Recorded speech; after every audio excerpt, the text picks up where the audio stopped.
a Royal Wootton Bassett rugby club, sat in the changing room.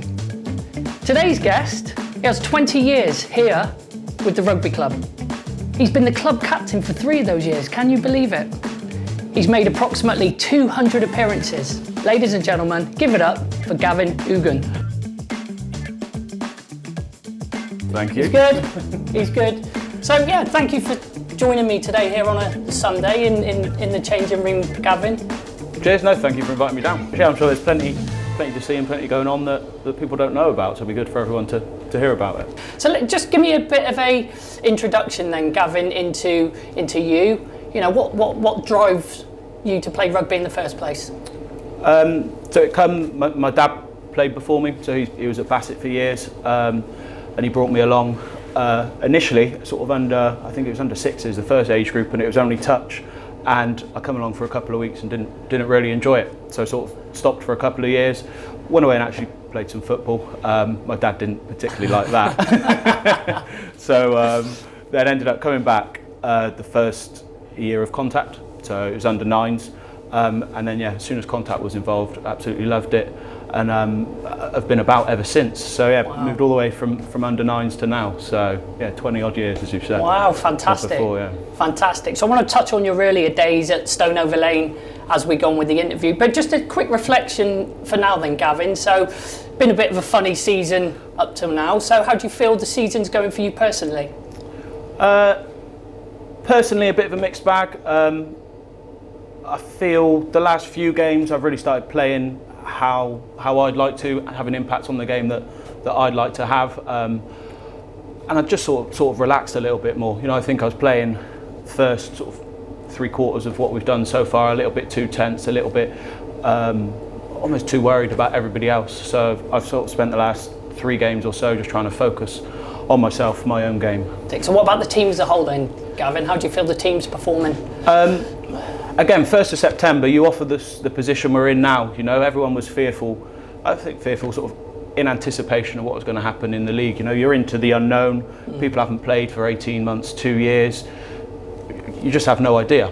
So I think 1st of September, you offer us where we are now, 13 games in and 4 wins that we've got. I think we'd have taken it. However, if we go back and look at every game individually, there's more we could have got from games. You know, I feel there's games we could have picked up extra bonus points, and there's some narrow victories, especially early on in the season, that with hindsight we probably could have turned into victories there. So it's a promising start, and there's a lot more to come, I think, in the second half of the season. I'll be looking to pick up more points in the second half. Now we know where we are, we've got our feet under the table as such. So looking forward to hopefully a strong second half to the season. Good. And you've just touched on it in case the viewer doesn't know that this is halfway point through the season. So, and again, you touched on the reflection on how things have gone, Gavin, and you've touched on kind of things you feel could be different. So let's if we would talk second half of the season, Gavin, for you as captain then, what do you feel the goal is for the team? Pretty easy goal really, just almost more of almost everything. So I'd like to see us score a few more tries, pick up some more try bonus points. You know, we haven't got too many of those yet. We've plenty of games where we scored 3. It's just that sort of elusive 4th try. Yeah. Hoping to pick up more victories in the second half than the first half as well. And then out of defeat, alongside maybe scoring more points in defeat, is some narrower defeats. You know, picking up a few more losing bonus points just to keep the points tally bumping up, because I think that's one of the big differences in this league is the teams. There's a lot of teams around us that haven't necessarily won as many games, but they're ahead of us through just squeezing out the 4th try bonus point or getting their losing bonus points in the last sort of minutes of the game. So I think that's key. So again, you know, we touched at the start, Gavin, and fantastic insight into the season so far, but you know, we started this and I was asking you about rugby and how you started. So if I can just take you back a little bit, knowing you do about the club, and you know, I know this club prides itself on the pathway system. So what's your personal views and your personal reflections on that whole pathway system, Gavin, that obviously you've come through? Yeah, I mean, the pathway system, and that I think speaks for itself. When you look in the programme and you see out of the 18 players in the first team, you know, there's there's probably not been a game where we've had less than 13. You know, you're looking at 13, 14, 15 players every week in the first team, and similar numbers in the second team. You know, so out of your 36 players, you've got 30 plus that have played, you know, minis and juniors at the club. It says a lot for it, and I think that's only going to progress and get better. You know, with the facilities that we've got now. You know, the facilities, we've got much nicer clubhouse, much more changing rooms.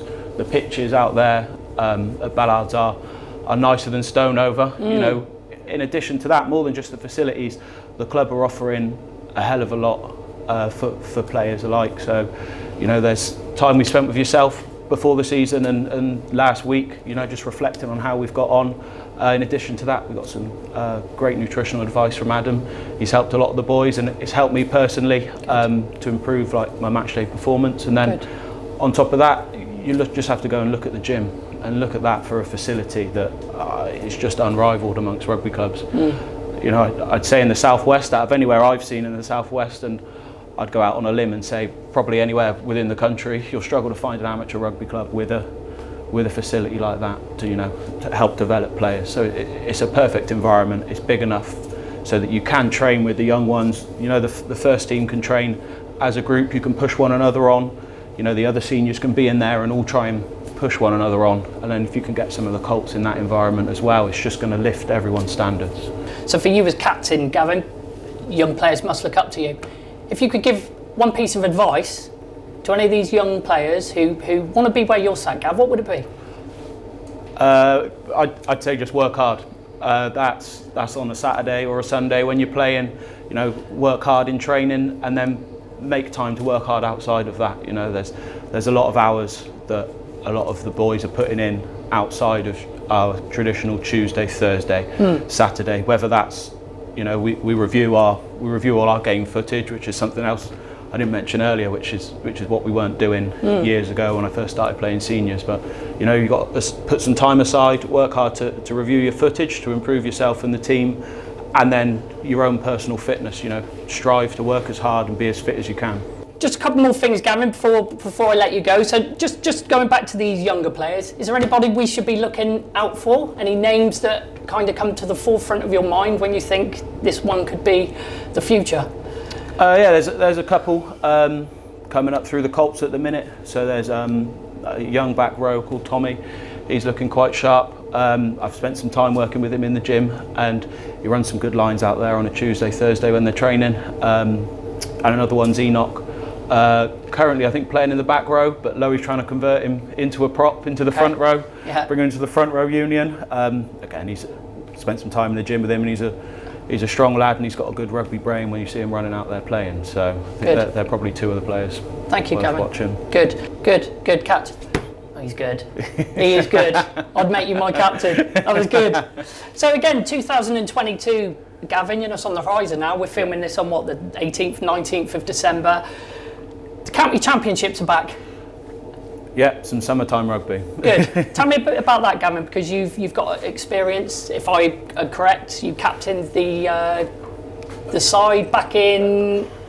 Played in the final in 2019. Yeah. That was at Richmond, and we won that. And then got to the final in 2020, which was played at Twickenham, and yeah, I was captain for that. Wow. That campaign, and yeah, it was an amazing experience to walk out, you know, walk out at Twickenham and get to play 80 minutes on the turf there. So yes, it's a great experience. You know, it's summertime. Everyone's a little bit happier in summertime. The sun's out, a bit more flow in rugby. And again, you get a great opportunity to play with players that you're butting heads with every Saturday, and you know you earn a great deal of respect for one another, playing against one another, and then it's a great opportunity to play with them and then get on with them as opposed to run into them. So it's a really good experience, and if anyone gets the opportunity, I'd highly recommend it, definitely. Good. So let me ask you then, Gavin, what do you think your chances are 2022 of pulling that shirt on again? Hopefully high. If I can stay in one piece, and then we'll have to see. There's a lot of good players around, but yeah, hopefully got a decent shot. Good. Throw the ball at me. Do you think I got a chance? Well, you'll have to work hard, I reckon.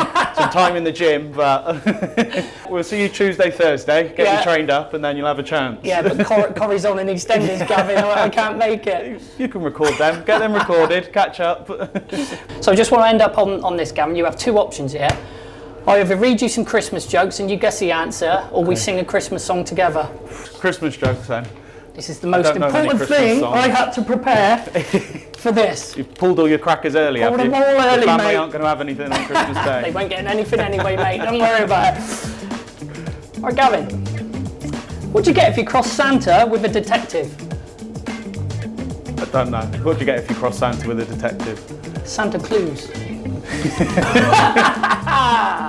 God. As you can tell, I'm not invited to my own family Christmas. No, I can see why. I can see why. Gavin, what'd you get if you crossed Santa with a duck? I don't know. What'd you get if you crossed Santa with a duck? A Christmas quacker. That's not no. One more, Gavin, and I'll put you out your Okay. misery. Who delivers presents to baby sharks? I don't know. Santa Jaws. Right, Gavin. Stick to rugby. Yep. Mate, thank you. It's been a pleasure. Thank you for your time. Cheers. Thank you very much. Cheers. Thank you.